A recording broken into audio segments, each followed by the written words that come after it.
Hello guys, എജുസോണിൻ്റെ 9ാം ക്ലാസ്സിലെ geography ക്ലാസ്സിലേക്ക് എല്ലാവർക്കും സ്വാഗതം. നിങ്ങൾക്കറിയാം, നമ്മൾ ചർച്ച ചെയ്തുകൊണ്ടിരിക്കുന്നത് ജോഗ്രഫിയിലെ 1ാമത്തെ ചാപ്റ്ററാണ്, സൺ ദ അൾട്ടിമേറ്റ് സോഴ്സ്. സർവവും സൂര്യനാൽ എന്നുള്ള പാഠഭാഗമാണ് നമ്മൾ ചർച്ച ചെയ്തുകൊണ്ടിരിക്കുന്നത്. അതിൽ കഴിഞ്ഞ ക്ലാസ്സിൽ നമ്മൾ പറഞ്ഞു നിർത്തിയത് ഫോംസ് ഓഫ് കണ്ടൻസേഷൻ അഥവാ ഘനീകരണ രൂപങ്ങൾ ഏതെല്ലാമാണ്. പ്രധാനമായിട്ടും 4 ടൈപ്സ് ഓഫ് കണ്ടൻസേഷൻ രൂപങ്ങൾ അല്ലെങ്കിൽ ഘനീകരണ രൂപങ്ങൾ 4 തരത്തിലുണ്ട്. ആ 4 നമ്മൾ പറഞ്ഞിട്ടുണ്ട്. അതെല്ലാം നിങ്ങൾക്ക് വ്യക്തമായിട്ടുണ്ടാവും എന്നൊക്കെ കരുതുന്നു. ആ ഫോംസ് ഓഫ് കണ്ടൻസേഷനിൽ 4ാമത്തെ ഫോം ഓഫ് കണ്ടൻസേഷൻ ആണ് ക്ലൗഡ്സ് അഥവാ മേഘങ്ങൾ എന്നുള്ള കാര്യങ്ങളൊക്കെ നമ്മൾ പറഞ്ഞിട്ടുണ്ട്. ഈ മേഘങ്ങൾ എങ്ങനെയാണ് രൂപം കൊള്ളുക എന്നും നമ്മൾ പറഞ്ഞിട്ടുണ്ട്. എങ്ങനെയാണ് ക്ലൗഡ്സുകൾ ഫോം ചെയ്യുന്നത് അല്ലേ? ക്ലൗഡ്സുകൾ അഥവാ മേഘങ്ങൾ രൂപം കൊള്ളുന്നത് കണ്ടൻസേഷൻ്റെ ഫലമായിട്ടാണ്, അഥവാ ഘനീകരണത്തിൻ്റെ ഫലമായിട്ടാണ്. അപ്പോൾ എൻ്റെ കൂട്ടുകാർ ഘനീകരണം എന്താണെന്ന് മറന്നിട്ടുണ്ടോ? കണ്ടൻസേഷൻ എന്താണ്? കണ്ടൻസേഷൻ നമ്മൾ പഠിച്ചിട്ടുണ്ട്. അതൊരു പ്രോസസ്സാണ് അല്ലേ, ഒരു പ്രക്രിയയാണ്. എന്തു പ്രക്രിയ? Water vapour transformed to water droplet അഥവാ നീരാവി ഘനീഭവിച്ച് തണുത്ത് ജലത്തുള്ളികളായിട്ട് മാറുന്ന പ്രക്രിയയാണ് ഏത്? ഘനീകരണം എന്നുള്ളതൊക്കെ നമ്മൾ പഠിച്ചിട്ടുണ്ട്. ആ ഘനീകരണത്തിൻ്റെ കണ്ടൻസേഷൻ്റെ ഫലമായിട്ടാണ് മേഘങ്ങൾ രൂപം കൊള്ളുന്നതെന്ന് നമ്മൾ പറഞ്ഞു അല്ലേ? അതായത് clouds are formed by the condensation of water droplet around fine dust particles in the atmosphere. ഇങ്ങനെയാണ് ക്ലൗഡ്സുകൾ ഫോം ചെയ്യുക. അഥവാ അന്തരീക്ഷത്തിലെ നേർത്ത പൊടിപടലങ്ങളെ കേന്ദ്രീകരിച്ച് നീരാവി ഘനീഭവിക്കുമ്പോഴാണ് മേഘങ്ങൾ രൂപം കൊള്ളുന്നത് എന്നുള്ള കാര്യങ്ങൾ നമ്മൾ പഠിച്ചിട്ടുണ്ട്. നീരാവി ഇങ്ങനെ അന്തരീക്ഷത്തിലേക്ക് പോകുമ്പോൾ ആ അന്തരീക്ഷത്തിൽ നേർത്ത dust particles, fine dust particles എന്ന് പറഞ്ഞാൽ സൂക്ഷ്മമായിട്ടുള്ള പൊടിപടലങ്ങൾ ഉണ്ടാവും. ആ പൊടിപടലങ്ങളിൽ ഈ നീരാവി ജലത്തുള്ളികളായിട്ട് മാറി ആ പൊടിപടലങ്ങളിൽ പറ്റിപ്പിടിച്ച് അവിടെ ഇങ്ങനെ നിൽക്കുന്നു. ഇനി ഈ തുള്ളികളുടെ വലിപ്പം എന്ന് പറഞ്ഞാൽ നമ്മൾ പറഞ്ഞിട്ടുണ്ട് എത്രയാണ്? ദാറ്റ് ലെസ് ദാൻ 0.001 സെൻറ്റിമീറ്റർ, അതായത് 0.001 സെൻറ്റിമീറ്ററിനേക്കാളും കുറവാണ് എന്ത്? അതിൻ്റെ വലിപ്പം അല്ലെങ്കിൽ ഭാരം എന്ന് പറയുന്നതും അതും തീരെയില്ല. അപ്പം അതിനാൽ തന്നെ ഇവ എന്ത് ചെയ്യുന്നു? നമ്മുടെ ഭൂമിയിലേക്ക് വരാതെ അവിടെ ഇങ്ങനെ തങ്ങി നിൽക്കുന്നു. So that are clouds. അതാണ് ക്ലൗഡ്സുകൾ എന്ന് പറയുന്നത്. ഇതൊക്കെയാണ് നമ്മൾ കഴിഞ്ഞ ക്ലാസ്സിൽ പറഞ്ഞത്. ആ ക്ലൗഡിനെ കുറിച്ച്, ആ മേഘങ്ങളെ കുറിച്ചാണ് നമുക്ക് ഇനി കൂടുതൽ കാര്യങ്ങൾ പഠിക്കാനുള്ളത്. അപ്പോൾ ആ ഒരു ടോപ്പിക്കിലേക്കാണ് നമ്മൾ ഇന്ന് പോകുന്നത്. അപ്പോൾ നോക്ക് മക്കളെ, നിങ്ങൾക്കറിയാം, നിങ്ങൾ ആകാശത്തിലേക്ക് നോക്കുമ്പോൾ എല്ലായ്പ്പോഴും മേഘങ്ങൾ അഥവാ ക്ലൗഡ്സുകൾ ഒരേ രൂപത്തിലാണോ കാണുക? അതിന് പല ഷേപ്പുകൾ ഉണ്ടാവും, അല്ലെങ്കിൽ പല രൂപത്തിലായിരിക്കും മേഘങ്ങൾ കാണാം. ചിലപ്പോൾ നല്ല കട്ടിയിൽ കാണും, ചിലപ്പോൾ നേർത്ത ഒരു രൂപം പോലെ മേഘങ്ങൾ കാണാൻ പറ്റും, ചിലപ്പോൾ ഇരുണ്ടങ്ങനെ നിൽക്കും അല്ലേ? അങ്ങനെ പല ഫോമിലും നമുക്ക് എന്ത് കാണാൻ പറ്റുന്നുണ്ട്? മേഘങ്ങളെ കാണാൻ പറ്റുന്നുണ്ട്. അപ്പം നമ്മൾ ഇന്ന് പഠിക്കുന്ന ആദ്യത്തെ ടോപ്പിക് എന്ന് പറയുന്നത് ഫോംസ് ഓഫ് ക്ലൗഡ്സ് അഥവാ മേഘരൂപങ്ങൾ, അഥവാ വിവിധ തരത്തിലാണ് മേഘങ്ങൾ നമ്മൾ കാണുന്നത്. ആ മേഘരൂപങ്ങൾ അഥവാ ഫോംസ് ഓഫ് ക്ലൗഡ്സുകൾ ഏതെല്ലാമാണ് എന്നതാണ് നമ്മൾ ഇന്ന് ആദ്യം തന്നെ പഠിക്കാൻ പോകുന്നത്. അപ്പോൾ നോക്കുക, പ്രധാനമായിട്ടും 4 രൂപങ്ങളിലാണ് മേഘങ്ങളെ നമ്മുടെ അന്തരീക്ഷത്തിലൊക്കെ നമുക്ക് കാണാൻ പറ്റുന്നത്. പേരുകൾ നോക്കുക. 1ാമത്തൊരു രൂപമാണ് സിറസ് ക്ലൗഡ്സ് അഥവാ സിറസ് മേഘങ്ങൾ. 2ാമത്തേത് സ്ട്രാറ്റസ് ക്ലൗഡ്സ് അഥവാ സ്ട്രാറ്റസ് മേഘങ്ങൾ. 3ാമത്തേത് കുമുലസ് ക്ലൗഡ്സ് അഥവാ കുമുലസ് മേഘങ്ങൾ. 4ാമത്തേത് നിംബസ് ക്ലൗഡ്സ് അഥവാ നിംബസ് മേഘങ്ങൾ. ഇങ്ങനെ പ്രധാനമായിട്ടും 4 രൂപത്തിലാണ് മേഘങ്ങൾ കാണപ്പെടുന്നത്. ഏതൊക്കെയാണ് മക്കളെ? Cirrus, Stratus, cumulus, nimbus. Cirrus, Stratus, cumulus, nimbus. Clear? മറക്കരുത്, വളരെ ഇമ്പോർട്ടൻ്റ് ആണ് കേട്ടോ. ഇനി ഇത് പഠിക്കണമെങ്കിൽ നിങ്ങളിതിൻ്റെ ആദ്യ വാക്കുകൾ മാത്രം ഓർത്തു വയ്ക്കാം. സിർ, സ്ട്രാ, കും, നിം. സിർ, സ്ട്രാ, കും നിം. നിങ്ങൾക്ക് ചൈനക്കാരായിട്ടുള്ള ഒരു കൂട്ടുകാരനുണ്ട് എന്ന് വിശ്വസിക്കാം കേട്ടോ, ഒന്ന് സങ്കല്പിക്കാം. ആ കൂട്ടുകാരൻ്റെ പേരാണ് സിർസ്ട്രാ കുംനിം. സിർസ്ട്രാ കുംനിം. എന്താ നിങ്ങളുടെ ചൈനീസ് കൂട്ടുകാരൻ്റെ പേരെന്താണ്? സിർസ്ട്രാ കുംനിം. സിർസ്ട്രാ കുംനിം. സിർസ്ട്രാ കുംനിം. നാവ് പഠിച്ചിട്ട് പറയണം കേട്ടോ. നോക്കാം, സിർസ്ട്രാ കുംനിം. അങ്ങനെ ഒരു ചൈനീസ് കൂട്ടുകാരൻ നിങ്ങൾക്കുണ്ട്. ആ ചൈനീസ് കൂട്ടുകാരൻ്റെ പേരാണ് സിർസ്ട്രാ കുംനിം. ഓക്കെ, അപ്പൊ നിങ്ങൾ ഈ ഒരു പേര് പഠിച്ചാൽ നിങ്ങൾക്ക് എന്ത് പഠിക്കാം? 4 മേഘരൂപങ്ങളുടെ പേരുകൾ നിങ്ങൾക്ക് എന്ത് ചെയ്യാം? പഠിക്കാം. ക്ലിയർ? അപ്പൊ ഇനി നമുക്ക് ഓരോ തരം മേഘങ്ങളെ കുറിച്ച് നമുക്ക് എന്ത് ചെയ്യേണ്ടതുണ്ട്? പഠിക്കേണ്ടതുണ്ട്. ക്ലിയർ? അപ്പൊ നമുക്ക് ഫസ്റ്റ് സിറസ് ക്ലൗഡ്സ് എന്താണ് എന്നുള്ള കാര്യം എന്ത് ചെയ്യാം? നമുക്കൊന്ന് നോക്കാം. നിങ്ങൾ ചിലപ്പോൾ മേഘങ്ങൾ കാണുക വളരെ ഉയരത്തിലായിരിക്കും. വളരെ ഉയരത്തിൽ ഒരു നേർത്ത തൂവൽ പോലെയൊക്കെ നിങ്ങൾക്ക് മേഘങ്ങൾ കാണാൻ പറ്റും. വളരെ ഉയരത്തിൽ, അതും നല്ല തെളിഞ്ഞ മാനത്തിൽ, തെളിഞ്ഞ ആകാശത്ത് വളരെ ഉയരത്തിൽ ഒരു തൂവൽ പോലെ ചിലപ്പോൾ നിങ്ങൾക്ക് മേഘങ്ങളെ കാണാൻ പറ്റും. അത്തരത്തിലുള്ള മേഘങ്ങളെ നമ്മൾ വിളിക്കുന്ന പേരാണ് സിറസ് മേഘങ്ങൾ എന്ന് വിളിക്കുന്നത്.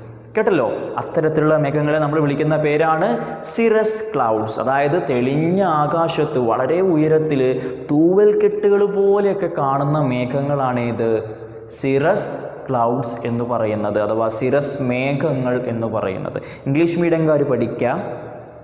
These are the clouds, these are feather like clouds in the upper atmosphere in clear weather condition. ഒന്നും കൂടെ പറയാം, these are the feather like clouds. ഇതെന്താണ്? തൂവൽ പോലെ കാണുന്ന മേഘങ്ങളാണ്. ഇൻ ദി അപ്പർ അറ്റ്മോസ്ഫിയർ, അതായത് ഉയർന്ന അന്തരീക്ഷ ഭാഗങ്ങളിലാണ് എന്ത് കാണുക? ഈ സിറസ് ക്ലൗഡ് കാണാം. ഇൻ ക്ലിയർ വെതർ കണ്ടീഷൻ, അതായത് തെളിഞ്ഞ മാനത്ത്, തെളിഞ്ഞ ആകാശത്തിലാണ് എന്ത് കാണുന്നത്? സിറസ് ക്ലൗഡ്സുകൾ നമ്മൾ കാണാം. അപ്പം എങ്ങനെയാണ്? These are feather like clouds in the upper atmosphere in clear weather condition. That clouds are called cirrus clouds. മലയാള മീഡിയംകാർ ശ്രദ്ധിക്കുക. തെളിഞ്ഞ ആകാശത്ത് ഉയർന്ന അന്തരീക്ഷ ഭാഗത്ത് തൂവൽ കെട്ടുകൾ പോലെ കാണുന്ന മേഘങ്ങളാണ് സിറസ് മേഘങ്ങൾ എന്ന് പറയുന്നത്. ക്ലിയർ അല്ലേ? ക്ലിയർ അല്ലേ?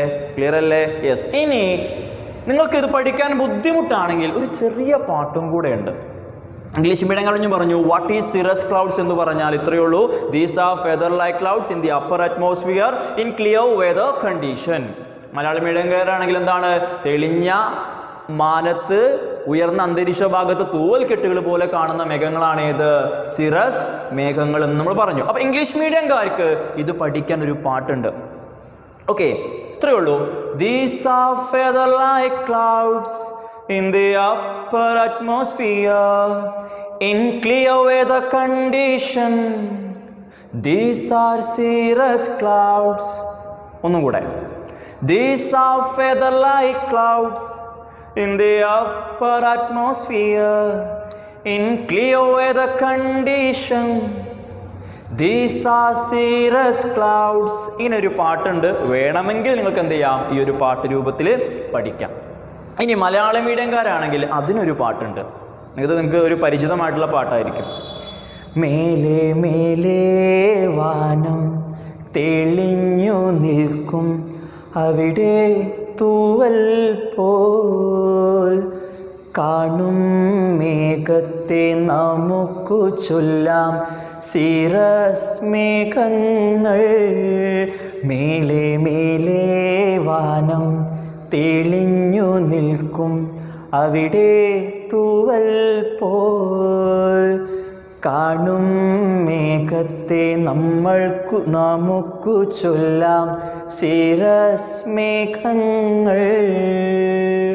ഇതാണ് സിറസ് മേഘങ്ങൾ അഥവാ സിറസ് ക്ലൗഡ്സ് എന്ന് പറയുന്നത്. ഇനി രണ്ടാമത്തെ ഒരു ടൈപ്പ് ക്ലൗഡ് അഥവാ ഫോം ഓഫ് ക്ലൗഡാണ് സ്ട്രാറ്റസ് ക്ലൗഡ്സ് അഥവാ സ്ട്രാറ്റസ് മേഘങ്ങൾ. നമുക്കറിയാം സിറസ് മേഘങ്ങൾ എന്ന് പറഞ്ഞാൽ തൂവൽ പോലെ കാണുന്ന മേഘങ്ങളാണ് അല്ലേ. സിറസ് ക്ലൗഡ്സ് എന്ന് പറഞ്ഞാൽ എന്താണ്? It's A feather like clouds, തൂവൽ പോലെ കാണുന്ന മേഘങ്ങൾ. എവിടെ കാണുന്ന? അപ്പർ അറ്റ്മോസ്ഫിയറിൽ, ഉയർന്ന അന്തരീക്ഷ ഭാഗങ്ങളിൽ കാണുന്ന മേഘങ്ങളാണ് ഏത്?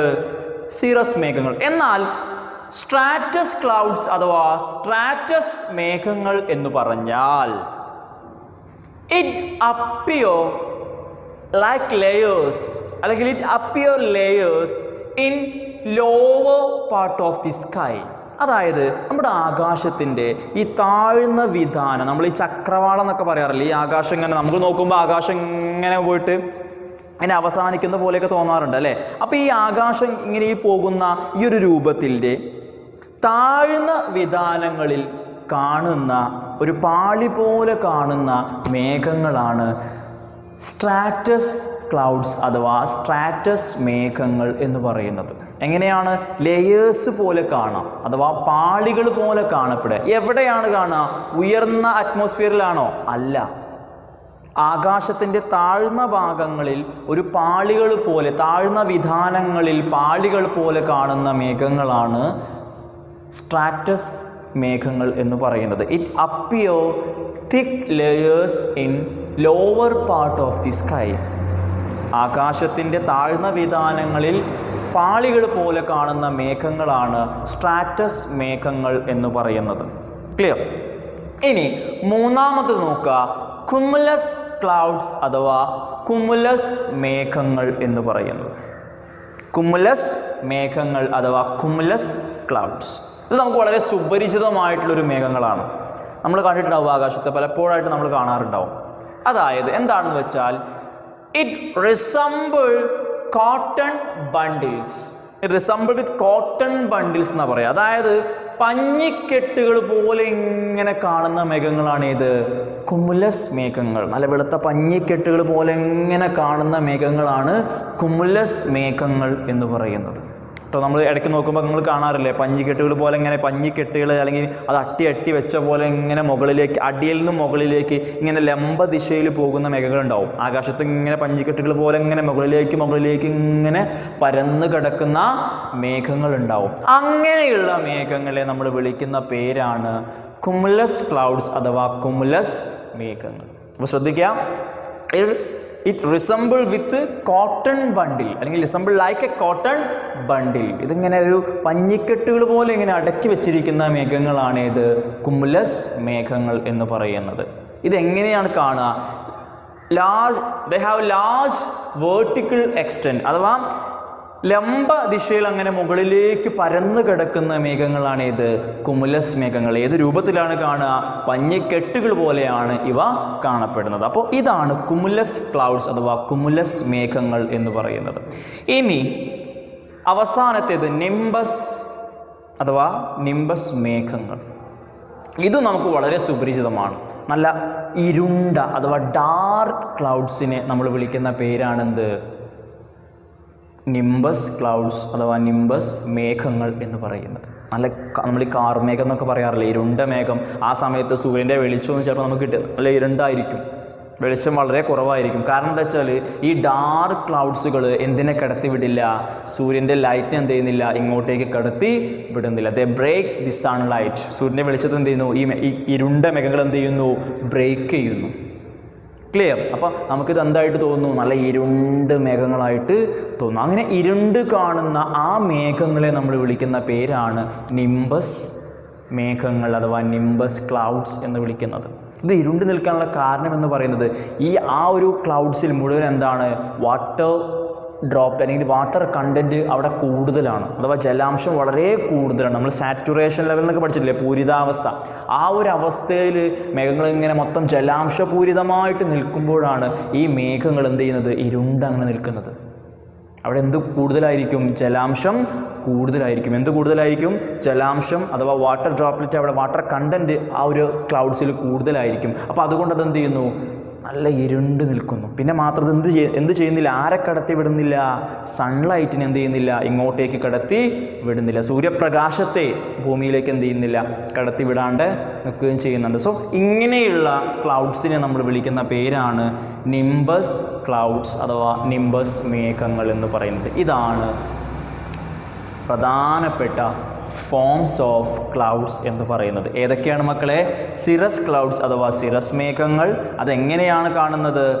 ഫെദർ ലൈക്ക്, തൂവൽക്കെട്ട് പോലെ അല്ലെങ്കിൽ തൂവൽ പോലെ കാണുന്ന മേഘങ്ങളാണ് സിറസ് ക്ലൗഡ്സ്. രണ്ടാമത്തേത് സ്ട്രാറ്റസ് ക്ലൗഡ്സ് അഥവാ സ്ട്രാറ്റസ് മേഘങ്ങൾ. അതെങ്ങനെയാണ്? പാളികൾ പോലെ കാണുന്നു, അല്ലെ, ലെയേഴ്സ് പോലെ കാണുന്നു. എവിടെയാണ് കാണുന്നത്? Lower part of the sky, ആകാശത്തിൻ്റെ താഴ്ന്ന വിധാനങ്ങളിലാണ് എന്ത് കാണുന്നത്? പാളികൾ പോലെ ഈ മേഘങ്ങൾ കാണുന്നത്. ഓക്കെ, ഇനി കുമുലസ് ക്ലൗഡ്സ് അഥവാ കുമുലസ് മേഘങ്ങൾ എന്ന് പറഞ്ഞാൽ കോട്ടൺ ബണ്ടിൽ അഥവാ പഞ്ഞിക്കെട്ടുകൾ പോലെ കാണുന്ന മേഘങ്ങളാണ് ഏത്? കുമുലസ് ക്ലൗഡ്സുകൾ. അതുപോലെ തന്നെ നിംബസ് ക്ലൗഡ്സ് എന്ന് പറഞ്ഞാൽ ഇരുണ്ട മേഘങ്ങൾ അഥവാ ഡാർക്ക് ക്ലൗഡ്സുകളാണ് നിംബസ് മേഘങ്ങൾ. ഇവ എന്തിനെ കടത്തിവിടുന്നില്ല? സൺലൈറ്റിനെ ഭൂമിയിലേക്ക് കടത്തിവിടാണ്ട് ഇവരെന്ത് ചെയ്യുന്നുണ്ട്? തടഞ്ഞു നിർത്തുന്നുണ്ട്. സോ ഇങ്ങനെയുള്ള മേഘങ്ങളാണ് നിംബസ് ക്ലൗഡ്സുകൾ എന്ന് പറയുന്നത്. അപ്പോൾ ഇത് പഠിക്കണമെങ്കിൽ നിങ്ങൾ ആദ്യം ഈ ഒരു രൂപം ഓർക്കുക. അതായത് സിറസ് എന്ന് പറഞ്ഞാൽ അത് തൂവൽ പോലെയുള്ള മേഘങ്ങളാണ്. സ്ട്രാറ്റസ് എന്ന് പറഞ്ഞാൽ അത് പാളികൾ പോലെയുള്ള മേഘങ്ങളാണ്. അതുപോലെ കുമുലസ് എന്ന് പറഞ്ഞാൽ അത് പഞ്ഞിക്കെട്ട് അഥവാ കോട്ടൺ ബണ്ടിൽ പോലെയുള്ള മേഘങ്ങളാണ്. നിംബസ് എന്ന് പറഞ്ഞാൽ അത് ഡാർക്ക് ക്ലൗഡ് അഥവാ ഇരുണ്ട മേഘങ്ങളാണ്. അത് ഓർത്തു വയ്ക്കാം, കേട്ടല്ലോ. സിറസ് എന്ന് പറഞ്ഞാൽ തൂവല്, സ്ട്രാറ്റസ് എന്ന് പറഞ്ഞാൽ ലെയർ ഓർ പാളി, പിന്നെ കുമുലസ് എന്ന് പറഞ്ഞാൽ കോട്ടൺ ബണ്ടിൽ അഥവാ പഞ്ഞിക്കെട്ട്, നിംബസ് എന്ന് പറഞ്ഞാൽ ഡാർക്ക് ക്ലൗഡ്സ് അഥവാ ഇരുണ്ട മേഘങ്ങൾ.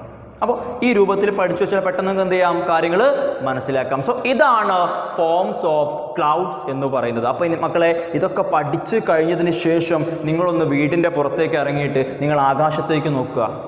അപ്പോൾ കാണുന്ന മേഘങ്ങൾ ഏതാണ്? അത് സിറസ് ആണോ, സ്ട്രാറ്റസ് ആണോ, കുമുലസ് ആണോ, നിംബസ് ആണോ എന്നൊക്കെ നിങ്ങൾ എന്ത് ചെയ്യുക? ഒന്ന് പരിശോധിക്കുക. ഓക്കെ, ഇനി നമ്മൾ പോകുന്ന അടുത്ത ടോപ്പിക്ക് ക്ലൗഡ്സുമായി ബന്ധപ്പെട്ട് തന്നെയാണ്. അതായത് ഉയരത്തിൻ്റെ അടിസ്ഥാനത്തിൽ ഈ മേഘങ്ങൾ എപ്പോഴും പല ഉയരത്തിലാണ് കാണുക. ചിലപ്പോൾ അടുത്തായിരിക്കും കാണുക, ചിലപ്പോൾ വളരെ ഉയരത്തിലായിരിക്കും കാണുക. സോ ഇതിൻ്റെ അൾട്ടിറ്റ്യൂഡിൻ്റെ അഥവാ ഉയരത്തിൻ്റെ അടിസ്ഥാനത്തിൽ ഈ മേഘങ്ങളെ പല കാറ്റഗറി ആയിട്ട്, പല തട്ടുകളിലായിട്ട് തിരിച്ചിട്ടുണ്ട്. അതാണ് നമുക്ക് ഇനി പഠിക്കുവാൻ ഉള്ളത്. അപ്പോൾ നമ്മൾ പറഞ്ഞു ഈ മേഘങ്ങൾ പല ഉയരങ്ങളിലായിട്ടാണ് പല സമയങ്ങളിൽ നമ്മൾ കാണുക.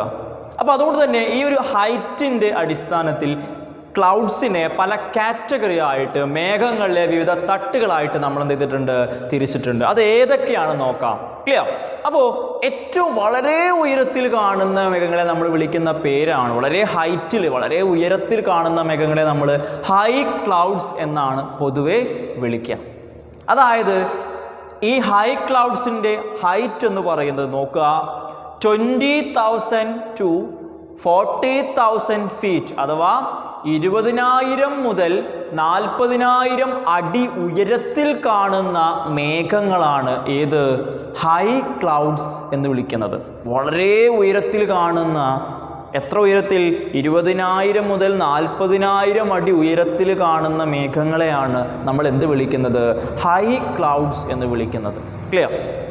രണ്ടാമത്തേത് നോക്കുക, മീഡിയം ക്ലൗഡ്സ് എന്ന് പറഞ്ഞാൽ, മീഡിയം ക്ലൗഡ്സ് എന്ന് പറഞ്ഞാൽ നമ്മുടെ അറ്റ്മോസ്ഫിയറിൽ 7,000 അടിയുടെ മുകളിലും 20,000 അടിയുടെ താഴെയും 7,000 and 20,000 ഈ ഒരു ഗ്യാപ്പിൽ കാണുന്ന മേഘങ്ങളാണ് എന്ത് വിളിക്കുന്നത്? മീഡിയം ക്ലൗഡ്സ് എന്ന് വിളിക്കുന്നത്. Between 7,000 and 20,000 feet.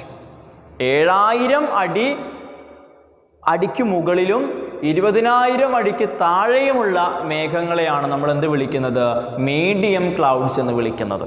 Okay, then law clouds എന്ന് പറഞ്ഞാൽ 7,000 അടിക്ക് താഴെ കാണുന്ന മേഘങ്ങളൊക്കെ, ലെസ് ദാൻ 7,000 ഫീറ്റ്, 7,000 അടിക്ക് താഴെ കാണുന്ന മേഘങ്ങളെയൊക്കെ നമുക്ക് എന്ത് വിളിക്കാം?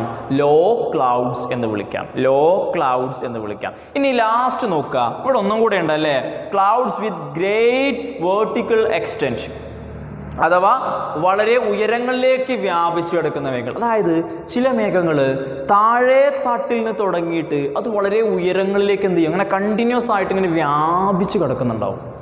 ചില മേഘങ്ങൾ താഴെ നിന്ന് തുടങ്ങിയിട്ട് അത് മുകൾ വരെ വളരെ ഉയരത്തിൽ എന്ത് ചെയ്തിട്ടുണ്ടാവും? വ്യാപിച്ച് കിടക്കുന്നുണ്ടാവും. സോ ആ മേഘങ്ങൾ പ്രധാനമായിട്ട് അവരുടെ ഹൈറ്റ് എന്ന് പറയുന്നത് നോക്കുക, 2,000 to 30,000 അടി ഉയരത്തിൽ കാണുന്ന അങ്ങനെയുള്ള മേഘങ്ങളുണ്ട്. അഥവാ താഴെ തട്ടിൽ നിന്ന് തുടങ്ങിയിട്ട് വളരെ ഉയരങ്ങളിലേക്ക് അതിങ്ങനെ വ്യാപിച്ച് കിടക്കുക. The clouds with great vertical extend, വളരെ ഉയരങ്ങളിലേക്ക് വ്യാപിച്ച് കിടക്കുന്ന മേഘങ്ങൾ. അതിൻ്റെ ഹൈറ്റ് എന്ന് പറയുന്നത് ബിറ്റ്വീൻ 2,000 to 30,000 ഫീറ്റ്, അഥവാ 2,000 അടിക്ക് അടിയിൽ നിന്ന് തുടങ്ങിയിട്ട് 30,000 അടി ഉയരത്തിൽ, അത്രയും ഉയരത്തിൽ നിൽക്കുന്ന ആ മേഘങ്ങളും നമുക്ക് എവിടെ കാണാൻ പറ്റുന്നുണ്ട്? നമ്മുടെ അറ്റ്മോസ്ഫിയറിൽ കാണാൻ പറ്റുന്നുണ്ട്. സോ ഇങ്ങനെ വിവിധ കാറ്റഗറി ആയിട്ടുള്ള ക്ലൗഡ്സുകൾ നമുക്ക് എവിടെ കാണാം? നമ്മുടെ അറ്റ്മോസ്ഫിയറിൽ കാണാം. അതേപോലെ നമ്മൾ നേരത്തെ പഠിച്ചതുപോലെ പല ഫോംസിൽ, സിറസ്, സ്ട്രാറ്റസ്, കുമുലസ്, നിംബസ്, അങ്ങനെ പല രൂപത്തിൽ നമുക്ക് എന്തിനെ കാണാം? ക്ലൗഡ്സിനെ കാണാൻ സാധിക്കും. സോ ഇത്രയുമാണ് ക്ലൗഡ്സ് എന്നുള്ള ഭാഗത്ത് നിങ്ങൾക്ക് പഠിക്കുവാനുള്ള കാര്യങ്ങൾ. യെസ്, അപ്പോൾ നമ്മൾ ഇന്ന് വിവിധ തരത്തിലുള്ള ക്ലൗഡ്സുകൾ അഥവാ മേഘങ്ങളെ കുറിച്ചൊക്കെ നമ്മൾ പഠിച്ചു കഴിഞ്ഞിട്ടുണ്ട്. നിങ്ങൾക്കെല്ലാം വളരെ വ്യക്തമായിട്ട് മനസ്സിലായിട്ടുണ്ടാവും എന്നൊക്കെ വിചാരിക്കുന്നു. നമ്മൾ ഒരു പാട്ട് രൂപത്തിലൊക്കെ നമ്മൾ മേഘങ്ങളെക്കുറിച്ച് പഠിച്ചിട്ടുണ്ട്. അപ്പോൾ ആ പാട്ടൊന്നും മറക്കാണ്ടിരിക്കുക, നല്ല കുട്ടികളായിട്ട് നല്ല രീതിയിൽ എന്ത് ചെയ്യുക? പഠിക്കുക. ഇനി അടുത്ത ക്ലാസ്സിൽ ഈ പാഠഭാഗത്തിലെ മറ്റു ചില ചെറിയ ടോപ്പിക്കുകളുമായിട്ട്, അവസാന ടോപ്പിക്കുകളുമായിട്ട് നമുക്ക് എന്ത് ചെയ്യാം? അടുത്ത ക്ലാസ്സിൽ വീണ്ടും കാണാം. അതുവരെ എല്ലാവർക്കും നന്ദി, നമസ്കാരം.